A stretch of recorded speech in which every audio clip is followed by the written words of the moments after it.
Broadway's my beat. From Times Square to Columbus Circle, the gaudiest, the most violent, the lonesomest mile in the world.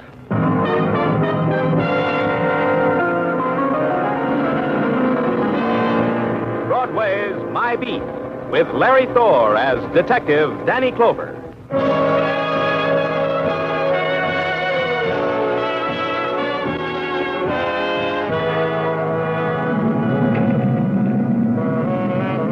Broadway, it's a memory and a want that makes a bitter flame inside you. You poke through the ashes and you can't find what it is that was remembered or wanted. So you keep looking. But the blaze of the neon and the spectaculars blinds you. And the roar of steel moving above and beneath the earth makes you deaf. And finally you know there's no need to search anymore. Because whatever it was, you'll never find it. It's Broadway, my beat.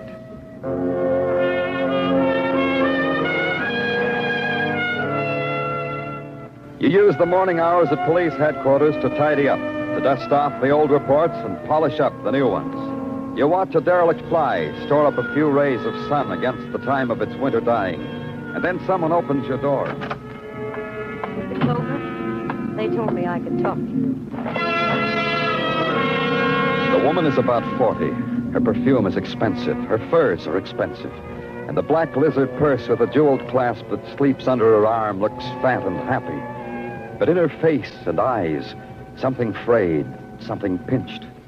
May I sit down? I think I don't feel well. Of course. Here. Thank you. Now, don't look so worried, Mr. Clover. I won't faint or anything like that. Not me. You're sure you're all right? You're quite pale, Miss... Don't ask me who I am yet. I want to save that. I've heard a lot about you, Mr. Clover. Oh? Yes, a lot.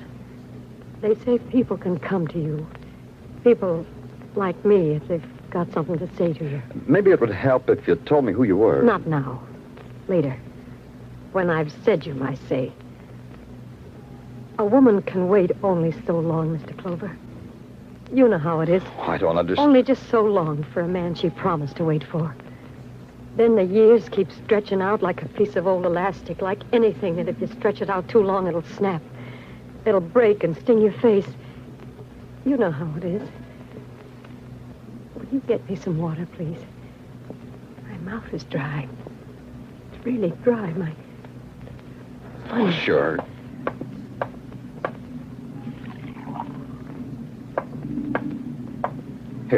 Here's your water. Hey, what's wrong? Are you all right? No, you're not all right, are you? Hi, Danny. You don't mind my busting in? Of course you don't mind. Get out of here, Jimmy. I got nothing for you. The hands out in the press room are very stale, very one-day-old, Danny. From you, I want something fresh, something a shock, something a headline. Like, why don't you introduce me to the charming lady? I told you to get out, Jimmy. Get on your hind legs and beg for news from somebody else. Lady, Danny. Maybe the lady will be kinder. How do you do, lady? I'm Jimmy Ames, a reporter for... Oh, the lady's dead, isn't she, Danny? Yeah. Well, you got your news, reporter. Go report it.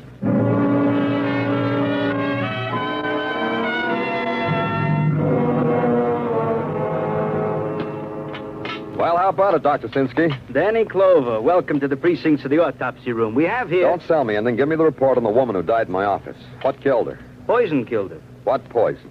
The pharmacological name would bore you. Delayed action type poison. Taken internally kills in 4 hours. She probably didn't even know she was dying. No more than any of us realize we always are. Hi, Doc. Danny? No. You know, I always feel good that I can walk in here under my own power. Hi, Tartaglia. What do you got? Identification on Miss Jane Doe over there. What name? Mary Murdock, late wife of one hoodlum known as Vic Murdoch. Vic Murdoch, Danny. That means something to you? Yeah. Thanks, Tartaglia. It means a lot to me. It did. It meant a 20-year flashback to a different era, a different world, to a time of Tommy guns in violin cases and massacres, speedboats and limousines and booze watered and bonded in ratty cellars, a jazzy era where gang wars had preferred position in the headlines, a world that gawked at a butchered man in a gutter, then rolled its stockings, pinched its spit curl, and chorused "Do-do-de-o-do" through a megaphone. It was before my time on the force. But it was that kind of a world when Vic Murdoch performed. Then Vic killed the man, and society wagged its finger, put him in a room, and locked the door. Now Vic was out. Now Vic was circulating. I had to find out where. You bring it. You bring it. Oh. It's Danny Clover, Benny. Mind if I come in? In this crummy room? You want to come in here? In here, Benny. How do you feel? I could tell you. You wouldn't know what I meant. Sit down. Sit down, Danny. I better lay down. You got coffee on that hot plate, Benny. You need some. That don't jolt.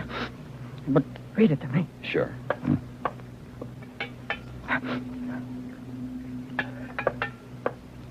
Here.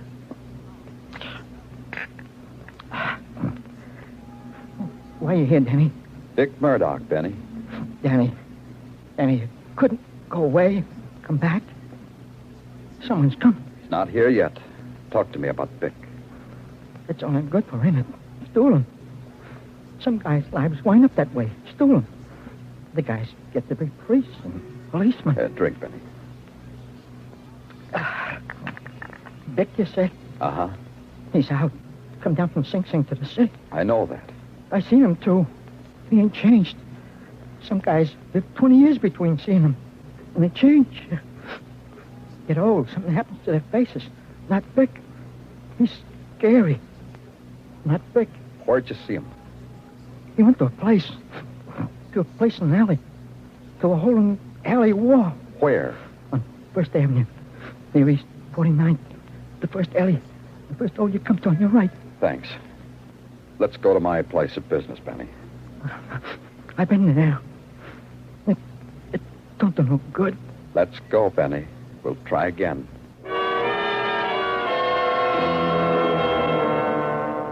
It took maybe an hour to bundle up Benny in his army surplus overcoat, to turn him over to the healers on Welfare Island, to leave him with the unshaped terror and the gray hunger in his eyes.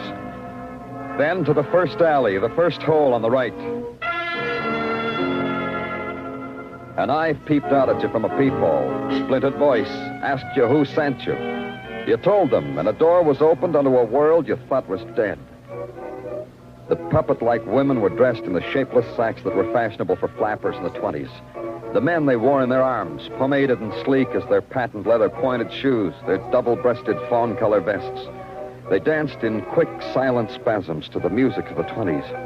You shook your head because you didn't believe it. Matter, copy, you ain't never saw Speakeasy before? Blind pig you never saw? I don't believe it. What's not to believe, badge boy? Mind if I ask you a question? Why? You mean why all this is like this? Yeah. Ask Vic. To this, even I, the waiter, don't have an answer. So ask Vic. Excuse me. Some Babbitt must be looking for a hot, jazzy time. All right, who sent you, Babbitt? Danny Clover in there. Yeah, he's here. What's that supposed to do to me? It sends shivers up your spine, Gorilla. Open up. Lousy flea. Hey, it's Jimmy Ames. He's a reporter. Let him in. Law says you can crawl in, Crumb. Well, Danny, you... Hey, what is this? I haven't seen anything like this since Eddie Robinson and Little Caesar. What are you doing here? Following you? You going to talk to Vic Murdoch? Yeah, but without you. Now, the question, waiter. Where's Vic? In the office, down the end of the hallway. I'll go first so I can ask him, does he want to see you? I'm a big boy now. I'll ask him myself. No, wait. Don't buzz him. I want to surprise him. Danny, I'll go with you. Vic will remember me. I helped cut him to pieces 20 years ago. Leave him alone. Get yourself some hooch, Jimmy. They tell me it's scraped right off the boat. Big story.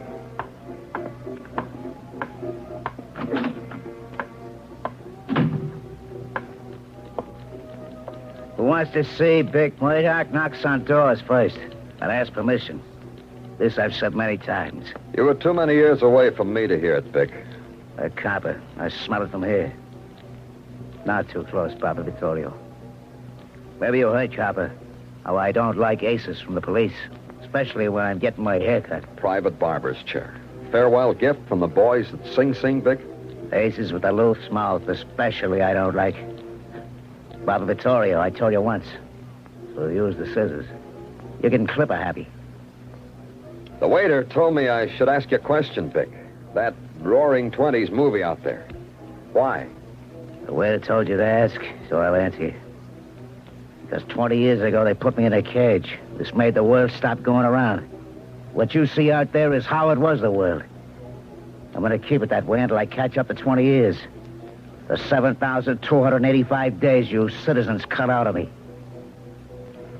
Tell the waiter I answered your question. I got another one. Your wife's death. The boys told me about it. Shame.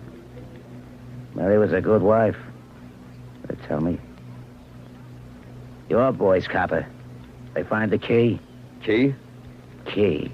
Metal gadget that opens things. For 20 years, Mary's always carried it with her. If you found it, maybe it could open your eyes why a good wife like Mary should die. I could make you tell me, Vic. No, you couldn't, copper. Forgot what I just said. Did I say something, Barbara Vittorio? You see, I didn't say anything. You're a nice special, huh, Barbara? Where I sleep. And he did. He slept. The throwbacks were having themselves a snazzy Charleston, so I threw consternation into the house by sugarcoating through them and out the door. A key, the man said. A key that his wife had, the man said, and his lip twitched when he said it. I called headquarters, and the only key among the effects of Mary Murdock fitted the new Nash she'd parked in back of the station. Headquarters gave me her address, too, so I went there, to a quiet apartment in the East 60s.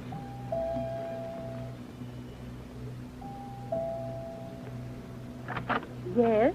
I'm Danny Clover. I'm from the police. Please come in. Miss Susie Lane. I'm the maid here. Miss Lane, did they tell you about Mrs. Murdoch? Mrs. Murdoch? No. She wasn't home last night. She's dead. She was a kind woman. I'm sorry. She died in my office this morning. A strange woman, but kind. Strange? This apartment, for instance, she brought no one here, received no mail here. Men, friends? They said good night downstairs. I'm looking for a key, Miss Lane. A key? What key? I don't know, but I'm looking for it. I'm looking for it here. Pardon me.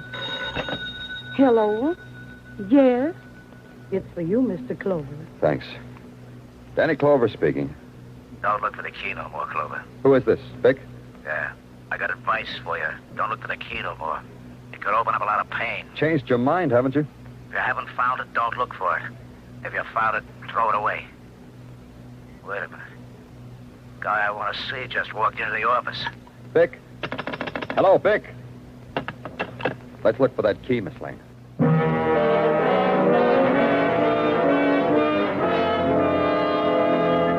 So we looked. Closets and desks, bureaus and cabinets. We looked there. And under mattresses and behind pictures and in jewel boxes. Nothing. No key. It went on for almost an hour. Then it got to be time to go back to the alley and take 20 years off my life. Grand badge boy, the boss ain't having no more callers today. Don't get conscientious. I'm an expected caller. Boss ain't said a word about you. Show me your warrant. Show you this. Hey. The message, waiter friend. Hey, you can't go in there. Yeah, the boss ain't gonna like it. He'll like it. Murdoch, I was just telling your waiter... Murdoch. Yeah, boss, this book I'm busted in. Hey, the boss is sleeping like a babe in his father's chair. Hey, he ain't sleeping. But he was. Vic was sleeping. The poets would say so. The poets would say something about the long black night and no stars. The black night that is forever. Because death is forever. But they'd have trouble. How do you write a sonnet on a 10-cent ice pick sticking in a man's heart?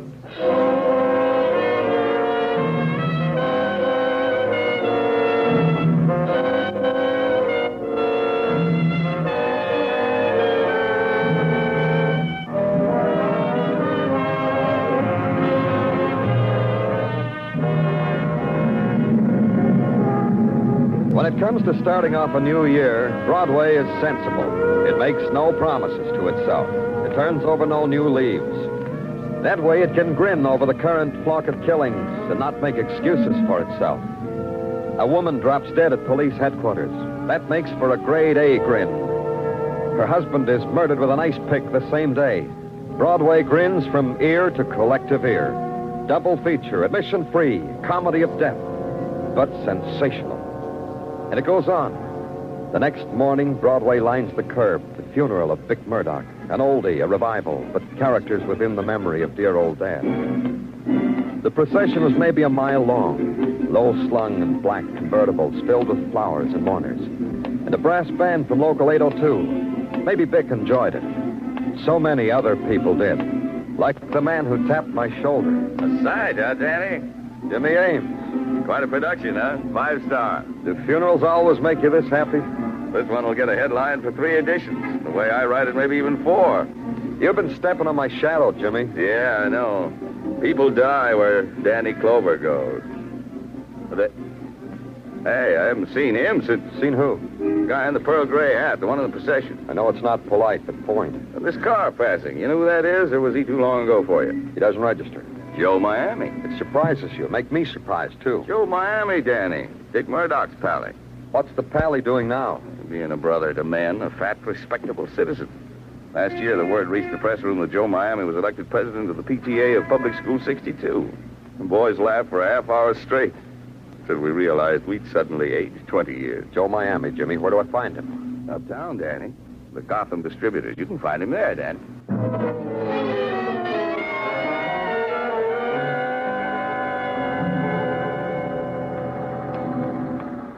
Okay, kid, you got 4 loads, 600 cases. Distribution them. Take off like big wing bird. Joe Miami. It's me. Who are you? Danny Clover. I'm from... Don't tell me no more who is. I know. Quite a business you got here, Joe. They can distribute business, not bad. Makes me crummy fortune like old days. But now I pay tax, everything abide. Someplace quiet where we can talk, huh, Joe? This someplace I got. My business office. Walk with me, Danny Clover.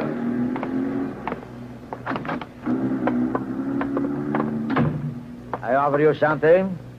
Ginger ale, sarsaparilla. Thanks, Joe, but first we talk about Vic, then pleasure. This type dying, the big die, very tragedy, huh? Very classical. Ice pick, like old golden days. You mean a mob killed him, eh? Why mob? Vic wasn't hurting nobody. All he wanted was a long dream. The old days like they were. He tried to buy them back. He get ice pick in the heart. You were his #1 boy, Joe. Why would anyone want to kill Vic? Maybe somebody remember Vic supposed to have hideaway, 100 grand, before he go on a long visit to Sing Sing. 100 grand. Didn't Vic get it when he got out? Joe Miami don't think so.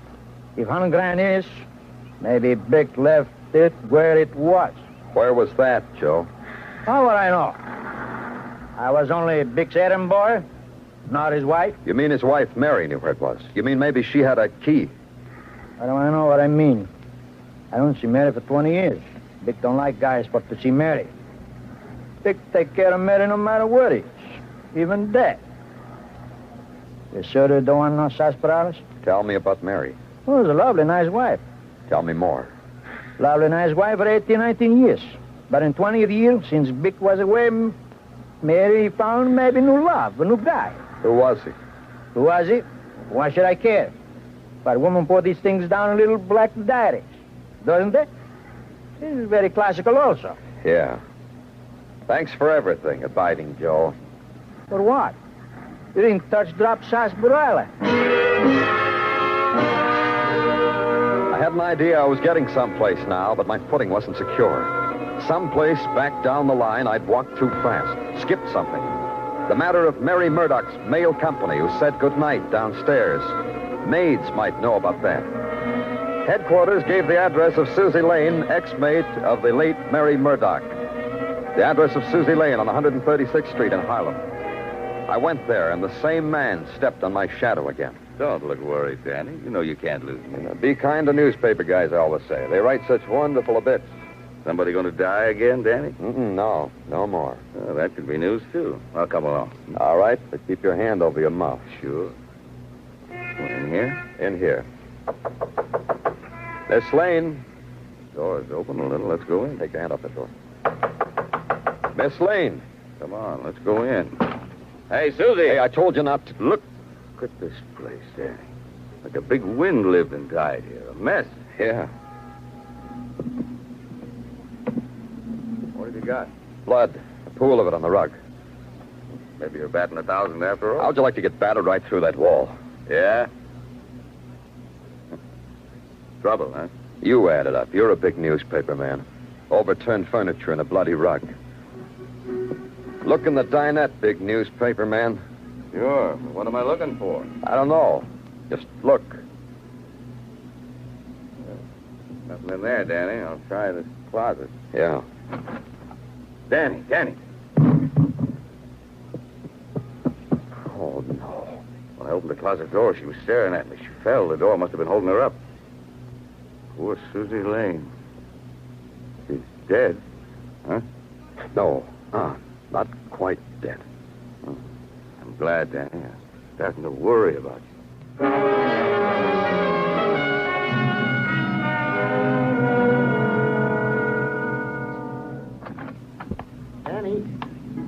Danny, it's me, Sergeant Gino Tartaglia. Sorry, Tartaglia. I was just thinking. How's Susie Lane? Well, that's what I came to tell you. Hospital reports she is still in her coma. They're taking care of her? Everything in their power, Danny, just like you told me. Dr. Sinsky says she'll pull through, though. What kind of people do things like that, Tartaglia? Beat up a girl till she's neither dead or alive, just to keep her mouth shut. What kind of people? Well, in our line of business, we meet them all, Danny. Yeah. Tartaglia, do you get mail? Huh? Well, sure I get mail, Danny. Bills, the secrets of happy marriage, circulars, postcards and vacations. Hey, why do you ask a question like that at a time like this? Everybody gets mail, huh? Well, sure, Danny, sure. What's the matter? Why didn't Mary Murdock get mail? She didn't? No. I don't believe it. She didn't, Tartaglia. I've been checking back. And suddenly I remember Susie Lane told me there was never any mail at Mary Murdock's apartment. Oh, that is indeed strange. Your problem needs thinking. Tartaglia, if you wanted to get mail and you didn't want Mrs. Tartaglia to know you were getting it... Oh, I wouldn't think of such a thing, Danny. Mrs. Tartaglia would find out anyway. You'd have it sent care of general delivery, wouldn't you? Yeah, Danny, I would send the mail to someplace anonymous like general delivery. Oh, you're a genius, Tartaglia. Danny, it hardly took no effort at all. You can't shake me, Detective. Where are we going now? Jimmy Ames. I've got big news for you. Yeah? Like what? Like maybe the last paragraph to your story. You want it, reporter? You out of your mind? What do you mean, do I want it? Ever peeked in mailboxes, reporter? Let's move, kid. Let's move.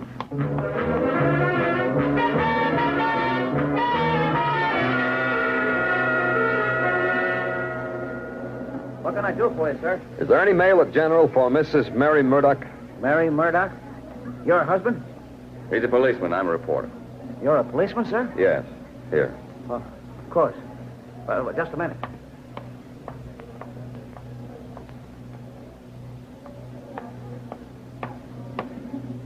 Here you are, sir. Thanks.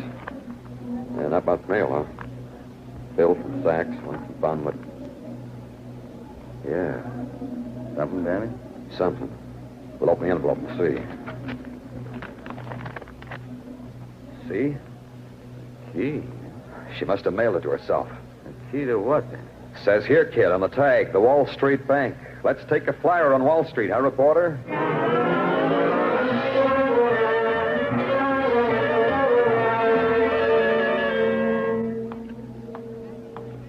Mr. Brownby says your credentials are in order, Mr. Clover. I'm to permit you access to Mrs. Murdock's safety deposit box. Oh, thank Mr. Brownby for me. I'll open the gate. Step in, please. I'm sorry. Only one of you can come in. Only Mr. Clover. Wait a minute, Danny. Don't louse me out of my story. Okay, I'll vote for Ames here. He's a reporter. It's his story. Oh, you may go in then. I have the bank key, which will insert here. Then I take your key. That is Mrs. Murdock. We know, Mrs. Murdoch's key. Exactly.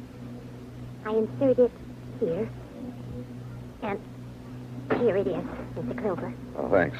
You may take it to that private cubicle to examine the contents. When you're through, just call me. Yeah, I'll do that. Come on, Jimmy. I'll close the door. Sure, Danny. All right, Danny. Open the box. What? The gun on your back. Does that surprise you, Danny? Yeah. Frankly, yeah. It shouldn't. A big cop like you with a big brain. Come on, Danny. Open the pretty box and hand me the $100,000. Maybe you'll have to kill me to get it. You think I won't? I've had practice. First Mary, then Vic. The third time's easier. Susie, we won't count she didn't die. Clean-cut, true-blue fella like you. Yeah, ain't I, though? A reporter has advantages, Danny. I knew all about that $100,000 all the time. Read it in an old newspaper morgue. I figure your wife, Mary Murdock, must know where it is, so I make love to her. But with all that love, she won't give me a little key. Funny woman. So funny you murdered her. Yeah, like that. But then Vic gets on to our innocent little affair. The ice pick, the right way for a man like Vic to die, huh, Danny? It also leaves $100,000 all to myself. Open the box, Danny. No? All right, I'll open it myself. How do you think I'll get out of here? Oh, I figured that, Danny. Big man like you will make a big shield. Nah, no tricks, Danny. Just be a good boy and stay there in the corner. You can watch me open the box from there. $100,000. Let me take you out of that nasty old box.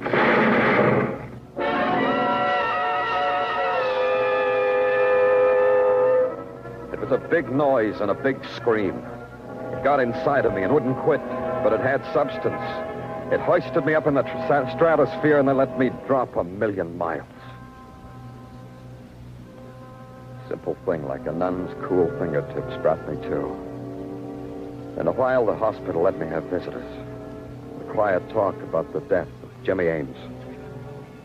And at night, I slept my own sleep and dreamed of a fairy story, of Pandora's box.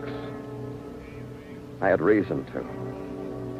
I knew all about a man named Vic Murdoch who planted $100,000 with a booby trap, just in case his wife was unfaithful, just in case being away from him for 20 years would make her lonely.